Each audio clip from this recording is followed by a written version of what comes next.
is time for another edition of AEW Unrestricted, the official podcast of All Elite Wrestling. Hello, Aubrey Everett. Hello. How are you? I'm fine.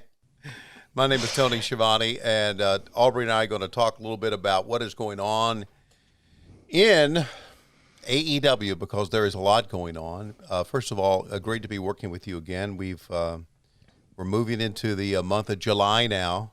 And yes. Actually, I want to start off with a story real quick. Okay, good.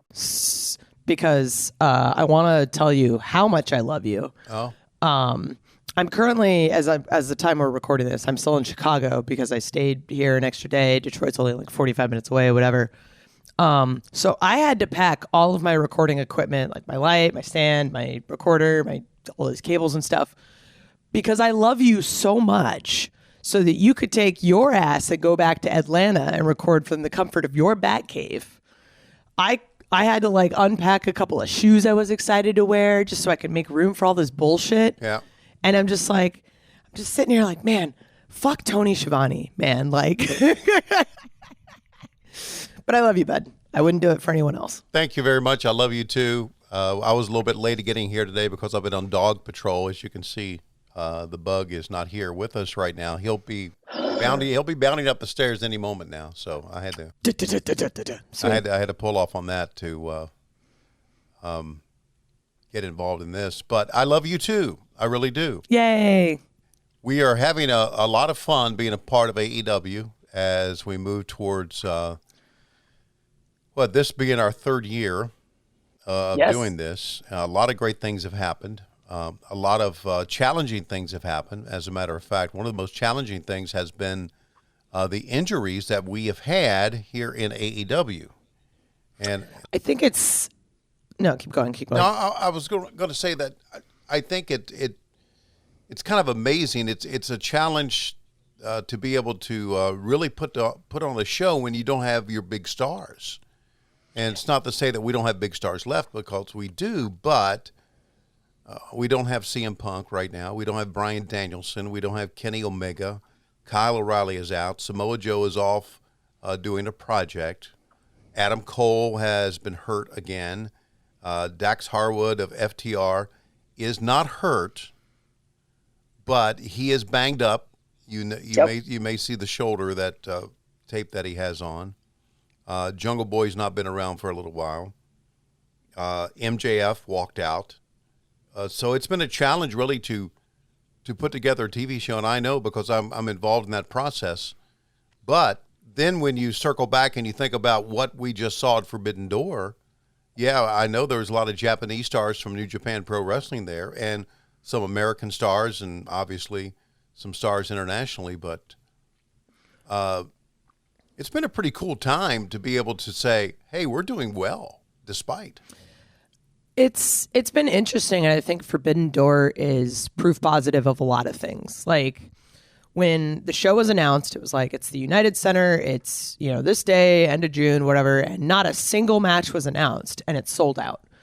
And I think that is a testament to what AEW has become, that there is enough word of mouth and enough proof on our part that our pay-per-views are must-watch. They're must-see. And our fans believe in us, and regardless of who's going to be on the show, they know it's worth watching.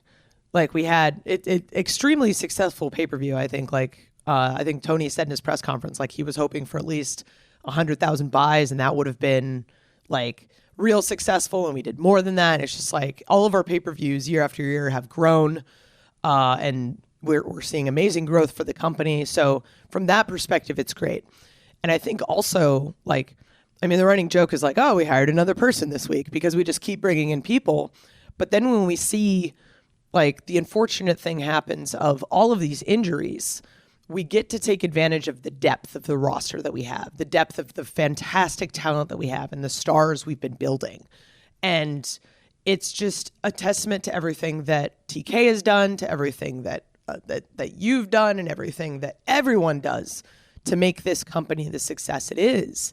It's like, despite running into these challenges, we pulled off one of the greatest shows we've ever done. it was just high intensity the entire time. And I think the other thing that's great too is, and I was talking to Jericho about this, like, I don't think you can assume that the 17,000 people that were there were all like hardcore New Japan fans, that they knew who everyone was. Like, not everyone there knows who Shingo is. Not everyone there knows who, Shota Umino is. But our crowd was there for us, and they were into it. And it didn't matter who it was. Like, we did enough to sort of brought in some people on Dynamite. Like, Will Ospreay was there, had a couple matches. The rest of the United Empire was there. Okada, Jay White, Suzuki had been on Dynamite a couple times. So we'd done the work to sort of bring these talent into the light of our fan base. And they were there for us. And they were there the entire show. And they were just, you could feel the love from our fan base during that show. It was incredible. We have now had a couple of $1 million gates within the span of a month on big pay-per-views, Double or Nothing, and then, of course, Forbidden Door. And our next one, of course, is going to be All Out, which will be coming up on Labor Day weekend. Really not much to talk about as far as the card, or nothing to talk about as far as the card is concerned, but it's going to be back in the Chicagoland area once again. Okay, so Forbidden Door was tremendous. Fan response was incredible. It was such a fun event to be a part of on many levels. It's hard to pick out some of the great moments because there were so many, but obviously number one is Claudio arriving. And, he was tucked away in the back, and I got there early, and he was in Tony Khan's room. And that's kind of where I hang out during the day. It's not kind of where I hang out. It is where I hang out. It's where you hang out. And so, I mean, I get there like at 12:30, I think. And so a lot of people are not there. And I open up the door, and he's standing there, and I go, holy shit. So you are here. I mean, people have speculated online who's going to be here. And I had been told by many people what a wonderful person he is. A good person he is. And, and I found out just by spending 30 minutes with him what type of guy he is. And he is spectacular. And what a moment when he walks out, huh? Oh my God. So, I mean, I'm doing as much speculation as I can too, because I'm just as much of a fan of wrestling as everyone else is. And I mean, we've kind of mentioned before, like, we don't know what's happening. Like you found out it was Claudio that morning. I look at the format and I see the ref assignments and I see Bryce has that match. I'm like, oh, it's Claudio. Like, I knew immediately because those guys go far back. And I think like the amount of Chikara people we have at AEW is insane. And I'm like, there's so much history here. Like, he's going to come out and there's already a story built in. There's, his background with Bryan Danielson. He's got a whole thing with Eddie Kingston. He's just so incredible as a wrestler and a person. And I saw him after. I was like, dude, I loved your work with Tyson Kidd. Like, his history is so good. And every time we bring in someone who's done so much in this business, I'm like, man, here's another person to learn from. This is great. So I'm excited to see him. The time of recording, we haven't done Blood and Guts yet. And I know that's how he's debuting in Dynamite. And I'm just so stoked for that. Like, yeah, the last Blood and Guts, which we did at Daly's Place, was incredible. This one is going to be even more so because instead of 5-on-5, it's going to be 6-on-6, and we're going to have another big crowd at the Little Caesars Arena in Detroit. First time in Detroit, so a lot of great things. Claudio stayed in Tony's room all day, did not go out, and hung out there with him all day. I have a dog on the way, by the way. Oh, yeah, there's Bug. He just walked in. I hear him jingling. Hang on a second. Hey, buddy. It's like Christmas time. Just jingle, jingle, jingle, jingle. Oh, pup.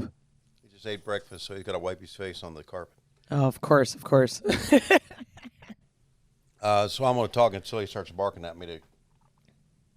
Anyway, so I talked to him all day, and I got to know him very well, and some people came in who were his very good friends from, his times on the independent circuit and in WWE. And it was just great talking to him. And did an interview with Tony Khan, and I did, and so we had. It was just really a great day, and then the show started. Also, Zack Sabre Jr. comes in, and I talked to him, and just blew me away about how much he knew about my career. And I mean, here's a young kid. I know he's in his 30s, early 30s. He's from Great Britain. Everyone's young to you, old man. Well, yeah, you're right. Everyone except Arn Anderson and Dean Malenko. There you go. And bitch. What was I talking about here? Asshole. So you're talking about Zack Sabre Jr. being young and knowing so much about your career. So much, and he was a WCW kid growing up. So it was just a great day on many levels. Now, as far as the matches are concerned, a lot of great matches, a lot of great things to talk about.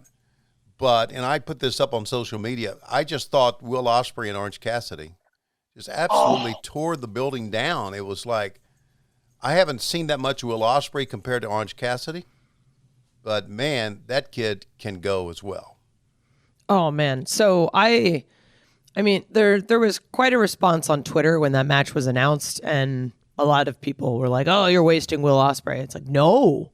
I knew immediately as soon as like Orange stepped up to Will on Dynamite, I was like, "Oh, this is going to be match of the night."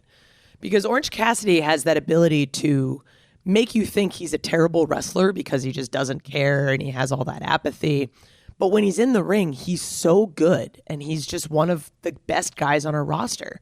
And his understanding of wrestling, his background, his training, his psychology, like everything about Orange Cassidy is great.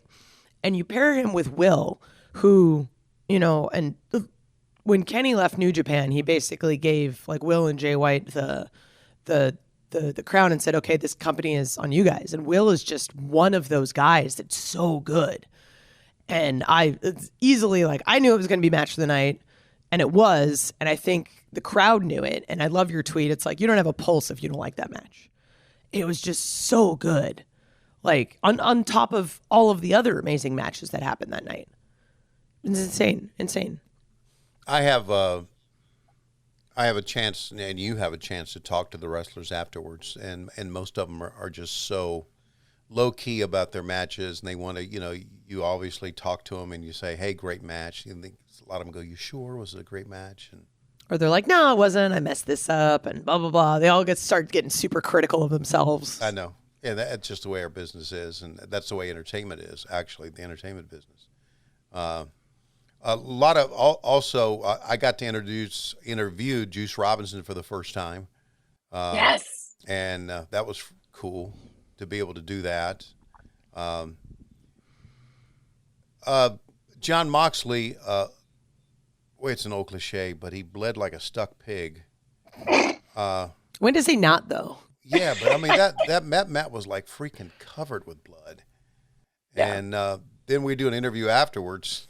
It's funny, a little backstage thing. We do an interview afterwards with the group for Blood and Guts. And so he just walks to the interview, blood all over his face. So I'm thinking, sure, go ahead, right? It's Blood and Guts. You might as well be bleeding.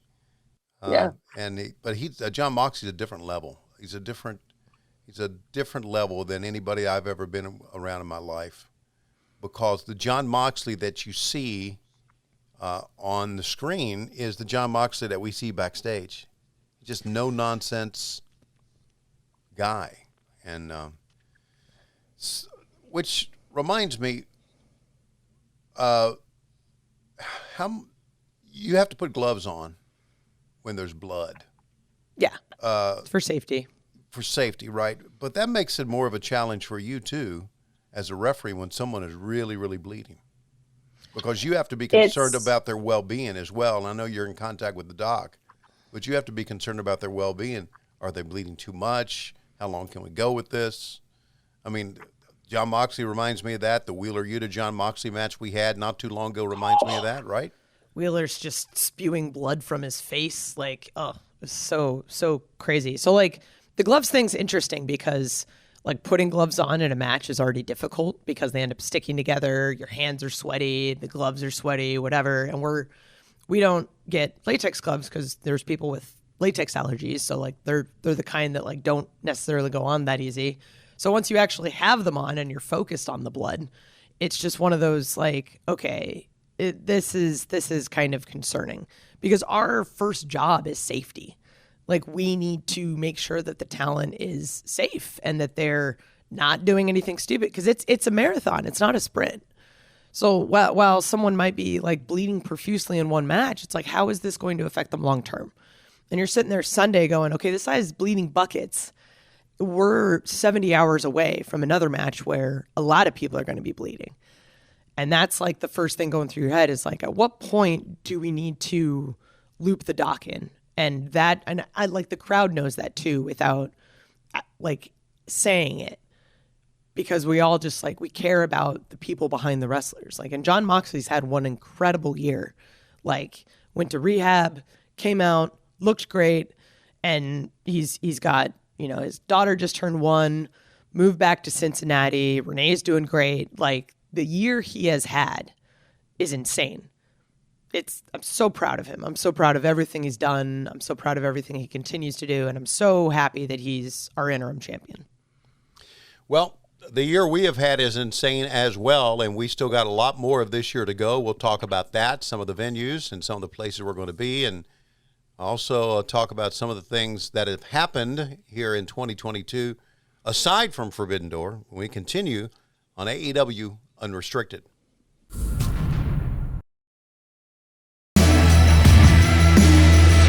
This is AEW Unrestricted, the official podcast of All Elite Wrestling. We've got Tony Schiavone and me, Aubrey Edwards, shooting the shit. We've had just an incredible year so far at AEW, and like, Forbidden Door just happened. Such an incredible pay-per-view, so successful, like financially and just for all of the talent involved. What a show. But it was literally a month ago we had another incredible pay-per-view in Double or Nothing, with our return to Vegas, with, all of these amazing things that happen. And I want to talk a little bit about the Owen Hart Cup Tournament and just what that meant for wrestling in general. Like, we know Owen tragically died, and then there was, a lot of bad blood in wrestling and whatnot. And Dr. Martha Hart has been working so long to just, with all of her nonprofit stuff, trying to make the world better. And seeing her and her kids backstage and seeing just the love that they have for this business and the appreciation that they have for AEW and everything what that tournament meant, like, it was just so wonderful that we were able to do that. Love it. I agree. I think it's a difficult thing to try to show love to a family that lost so much in pro wrestling.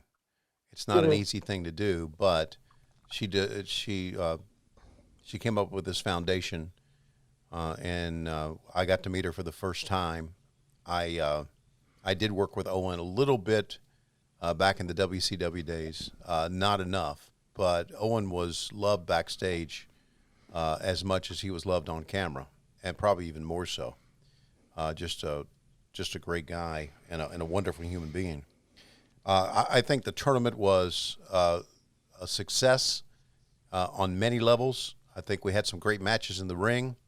I think we honored Owen's name and the family name and the foundation, and it's something that is going to be a yearly event. Plus, and let's say this on another level, Martha's hat was the ascot. Yeah, her ascot was absolutely wonderful, and we had talked to Martha. I first met her when we were at the UBS Arena in Long Island when the tournament officially started. We had a lot of course, qualifying matches, but officially started at Long Island. And I was so I went up to her and I said, "We are going to." I may have mentioned this before on this podcast. I said, "We are going to have you come out and talk about the tournament." She went, "Oh my goodness, I'm not ready." Yeah.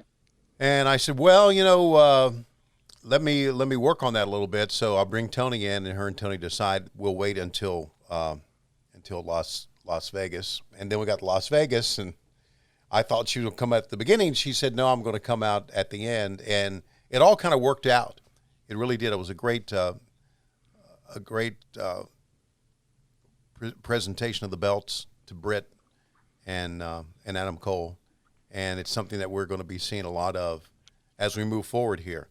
And of course, it is part of me spending more time away from home than I had in many, many years, because I spent a week in Las Vegas, then we go to L.A. and we go to Ontario, and it was pretty freaking cool, man. Yeah, like. Did you gamble at all? Did you go to the? No, I don't gamble. I'm already really bad with money, so I don't want to just be intentionally bad with money.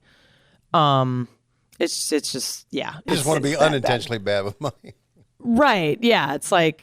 I get you. I'll put like $5 in a slot machine, and then as soon as it's gone, it's just like, well, okay, that was my gambling. Yeah, right. I didn't go to the tables at all, but I did sleep a lot.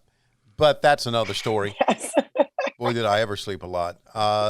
But that was just a part of another great night of wrestling. And we have CM Punk becomes the world champion. Oh, so good. Just an exciting night. And, we talked earlier in the first segment about how, we've had some big gates. Think about this. We go to Mandalay Bay, the Michelob Ultra Arena, for 2 nights of big crowds. And then we go on Wednesday and again on Friday. And then 2 days later, we have the pay-per-view at the T-Mobile Arena where the hockey team plays. And we sell that out. And I got to thinking, in the same city, 3 big gates, it's almost unheard of in pro wrestling.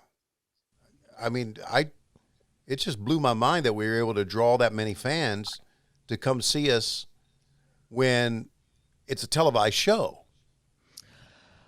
I think the other thing that's interesting to think about is a lot of people travel for that pay-per-view in particular, or at least they did the very first year. And I think there was some excitement with it returning to Vegas. I know there was on, the roster side. But knowing that so many people traveled to that pay-per-view and knowing how expensive Vegas hotels are during Memorial Day weekend, like, that's a big commitment to ask from your fans. And they were there for it. It's like what I was saying in the first segment. Like, they believe in us and they know that we're going to deliver a fantastic product. And I think we've just proven that time and time again. It's insane to think, like, because we were at the Michelob Ultra Arena and, we have to clear out Friday night, move everything over to T-Mobile. And then there's posters going up about, like, Backstreet Boys are playing. I'm like, man, like, Backstreet Boys just sold out this arena too.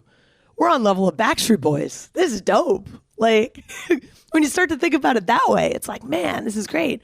And then we went to LA immediately after that, which was just crazy that we're at these historic venues. We're at the Forum.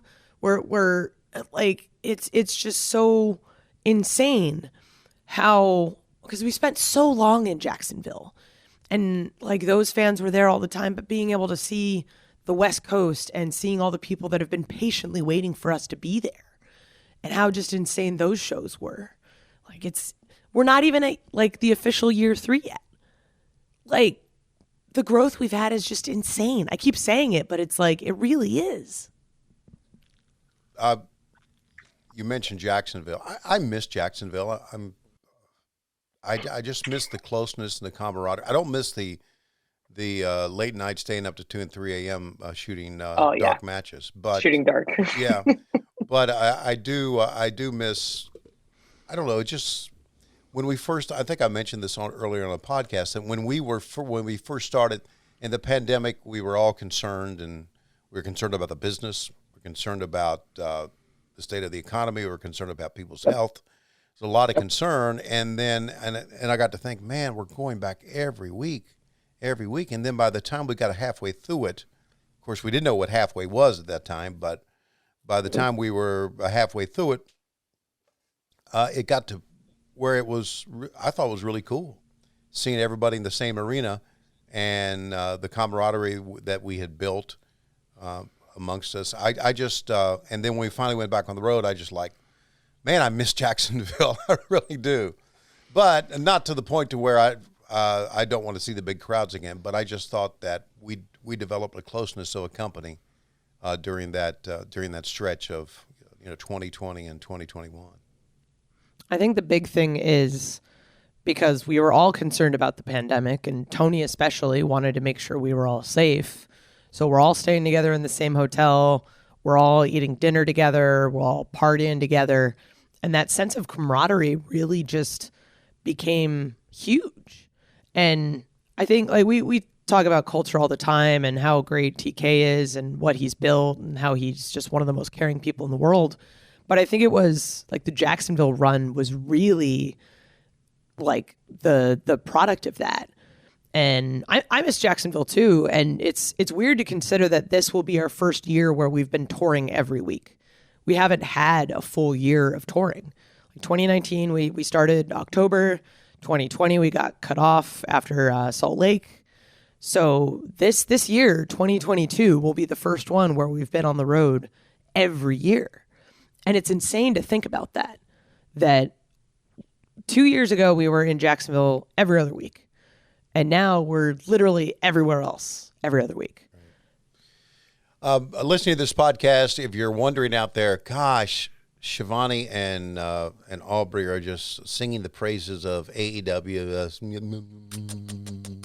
Kissy, kissy. Oh, I'm a kiss ass because it's great. Yeah, well, it's legit that we enjoy our job. Yes. In a sport or in an entertainment that you don't necessarily always enjoy because of the travel and because of the toll it can take on your body and staying up late and going from town to town, and it's just we do enjoy our jobs, but the jobs do come with a lot of challenges, and but if you work for a good company, the challenges are much easier. I think it was I went home for 30 hours in between. Where were we before? Milwaukee and Chicago. Right. So I'm just like, I've literally seen my husband like 2 days this month. Yeah. Because we were gone for so long. Right. I'm just like, man, I really don't want to get divorced. I get that. And the fact is that you live out in Seattle, and we really don't go out west that much. We go to the Midwest, and we stay on the East Coast mostly. But really, if you talk about Texas, the Midwest, everything east, we'll be coming back out there very, very soon, I know, but it's got to be a toll on you to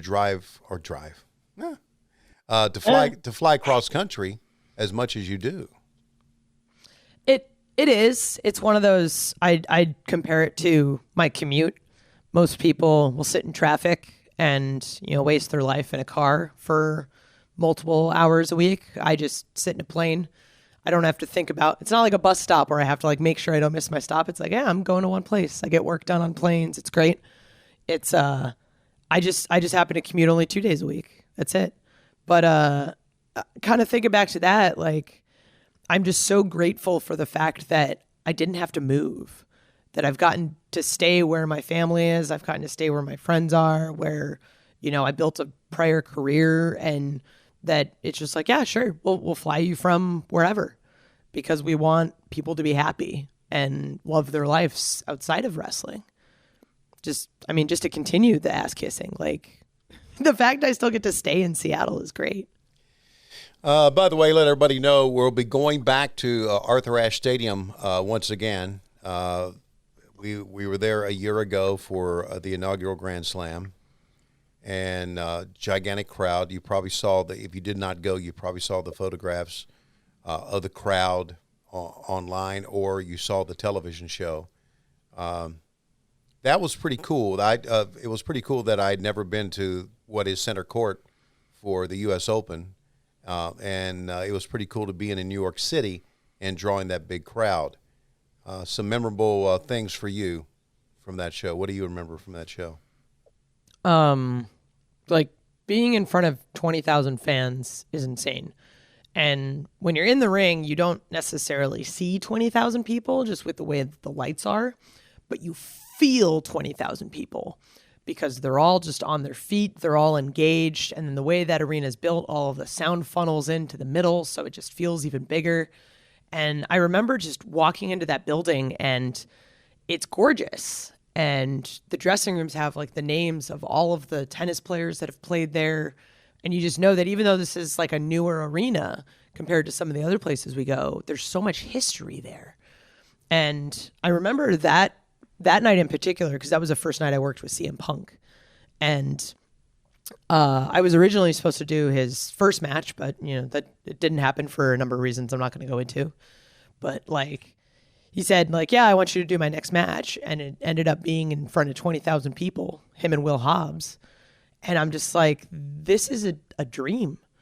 The guy that got me into wrestling, and now I'm in this ring yelling rules at him. How insane is life? We've come full circle.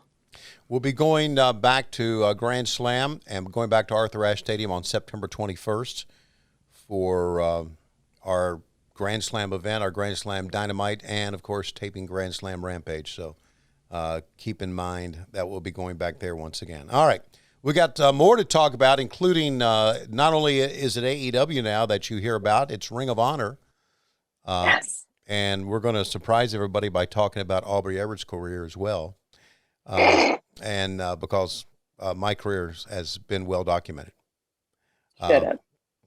We'll do that when we continue on AEW Unrestricted.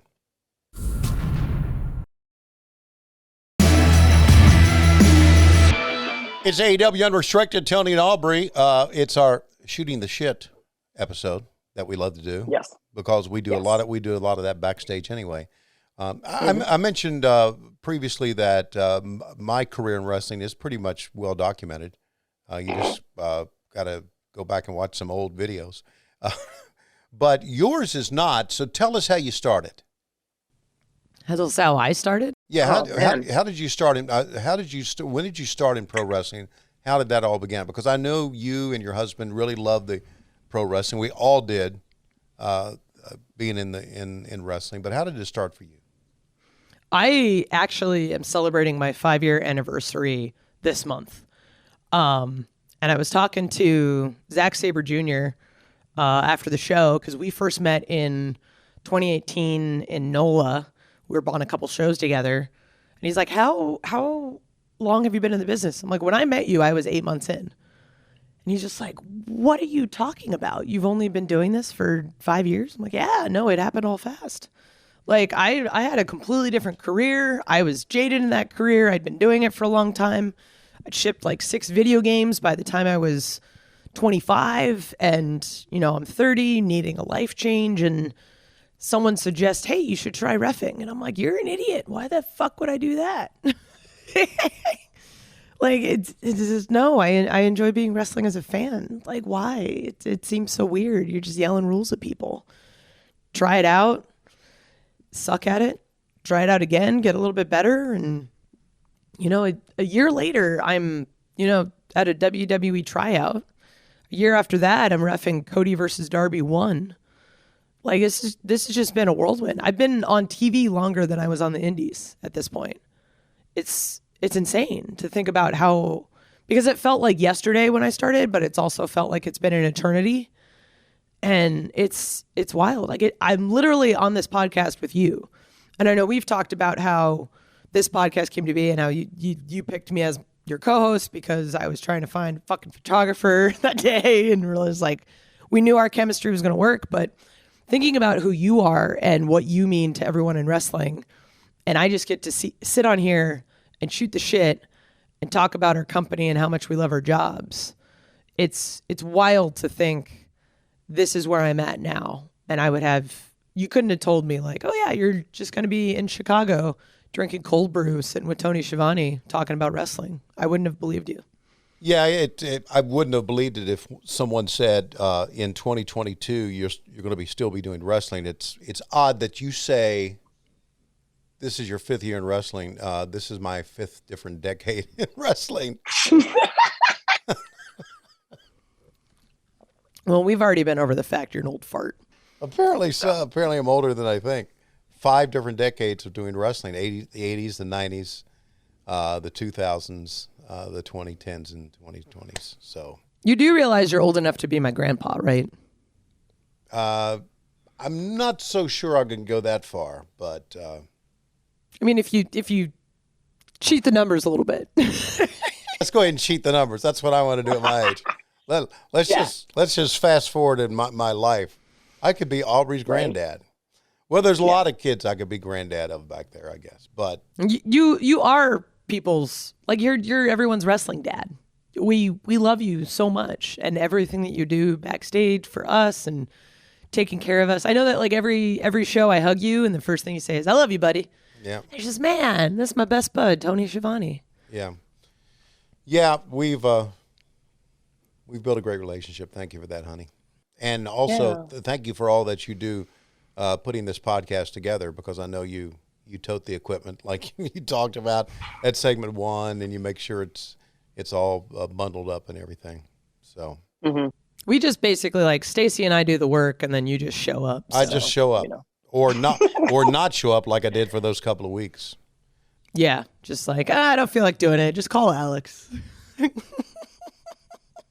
All right, so Ring of Honor is a reality purchased by Tony Khan, and it gave us an influx of titles, gave us an influx, I guess, of footage to be able to use, and talent. We now, what do you think this means to the industry? I think it's great. I think, like, they've got the big pay-per-view coming up, Death Before Dishonor. I think it's the 21st in Massachusetts. It means so much because Ring of Honor has meant so much to wrestling in general. The history that show has, the history that is tied to AEW, the amount of stars that we have had that have been built through Ring of Honor. Like, the CM Punk Summer of Punk is synonymous with Ring of Honor. Bryan Danielson is synonymous with Ring of Honor. Claudio Castagnoli, like Jon Moxley, all of these guys, the Young Bucks, Bullet Club, like, all of that is just Ring of Honor. And I remember hearing the news at the end of last year when they're like, "Oh, we're folding, everyone loses their jobs and stuff." And I think immediately, like, passively, the joke was made, like, "Oh, it's okay, Tony's going to buy him." Like, I didn't think it was actually going to happen. But to know that that history is going to live on, and that we have, I mean, just with wrestling and copyrights and ownership and all that, the fact that we can talk about that history and we can show those video clips, and we have the ability to show the history of how this company was come together and where this talent has come from, it means so much to wrestling. And I think the people that have been Ring of Honor, like, I've been a Ring of Honor fan the entire time I've been a wrestling fan, and I'm so happy to know that is going to keep living. And there's so many people that have had great runs at Ring of Honor that are going to continue to have great runs of Ring of Honor, like the Briscoes, Jonathan Gresham, all of these guys. Like, we had Dalton Castle and Jonathan Gresham for the title at Battle of the Belts 2. It's just insane, the amount of opportunities that this talent is going to get now. Right. Ring of Honor actually became a reality during my hiatus, my 18-year hiatus from wrestling. So I was not that familiar with it, but I did know some people that worked at it. But it's amazing how many people went, quote unquote, through Ring of Honor or was a part of Ring of Honor during the course of their career, and it shows you how much of an impact it had on wrestling. So it's great to have them here. Now, you're right. The next pay-per-view is coming up in the month of July, which is going to be a Ring of Honor pay-per-view. Death Before Dishonor. We also have, obviously, you're seeing that Tully Blanchard is a part of Ring of Honor now with his stable. Yes. And Jonathan Gresham is the Ring of Honor World Champion. Mercedes Martinez is the Women's World Champion. Wheeler Yuta is the Pure Champion, which I love. I love the idea of a pure title. And, of course, Dax and Cash, FTR, are the Ring of Honor Tag Team Champions. So we got some pretty solid champions in place. And as we move on, I know there are plans for Ring of Honor. I know fans are out there, like, as the old cliche goes, chomping at the bit. When are we going to see more Ring of Honor? Well, it's a process. Yeah. It's a process. And we'll be seeing more of it as we move along. So do you think it's I shouldn't even address this. because every fan has their opinions. Some opinions are good. Some people just want to call shit. But do you think that there are too many titles now? Now that the Ring of Honor, we've folded the Ring of Honor title in, and we have the All Atlantic title. I don't. I like title matches, but now we've got all the AEW titles. We have including the All Atlantic title. We have all the Ring of Honor titles. So I really enjoy all these titles and all these title matches. Give them a reason just to wrestle. Give them a purpose to wrestle. I mean, like I just talked about history, right? Like every title has history associated with it. Like Pac is now the first ever All Atlantic Champion, and you can't ever have another first. And the amount of work he's done to get to this point, like that's something that he's earned. And I was so happy to see him win that. Just with the dude flies from the UK every like few weeks, and then he stays in America for a few weeks at a time away from his wife. It's like that alone is a big commitment. And I don't think we have too many titles because, we have a limited amount of TV time. We get to see cool stuff happen. We get to rotate things in and out. We have an amazing roster depth, and that has proven very helpful when you have a ton of injuries. I think it's great. I think it's a great way to push people too. Like in wrestling, the goal is to get titles. It's to be the best. And with all of these different titles, there's so many opportunities for people to come in and prove themselves. And I think it's a matter of, I think it's good for business. Yeah. I think it's good for business too. It's obviously good. It's good TV. And we'll have that pay-per-view, as we mentioned, coming up. Death Before Dishonor, coming up here in the month of July, as we move on to the summer. All right, so Aubrey, it's been a great run since October of 2019, and we got a lot more great things coming up. Who knows who's going to show up? We've kind of laid the foundation for a surprise every pay-per-view. Let's see what we have coming up in Ring of Honor, or what we have coming up at All Out, coming up in the Chicagoland area in September. Should be a lot of fun. The year's only half over. We've got so much left to do, and so many awesome places to see, and so many fans to reconnect with. It's a really, really exciting time in wrestling, and we keep saying that, but we're just riding this wave, man. Yep. And I enjoy working with you, buddy. Oh, I love working with you. I always look forward to these podcasts, even when I have to lug this fucking equipment everywhere. I do it for you. You're a lugger, I can tell you that. Fans, don't forget, as always, we come to you each and every week on AEW Unrestricted, wherever you get your podcasts, or if you want to see the video version of this and see the bug, then you can check us out on YouTube just by searching AEW Unrestricted. Those YouTube episodes come out every Monday. And then stick around on YouTube on Mondays and you can watch Dark Elevation. Tuesdays, we've got Dark on YouTube. Wednesdays, we're on TBS Live with Dynamite, different city every week. Rampage, Fridays, TNT. We've got so much awesome wrestling, so much awesome talent, and it's just great to be a wrestling fan. I'm Aubrey Edwards, along with my best bud, Tony Schiavone. Thank you so much for listening to AEW Unrestricted.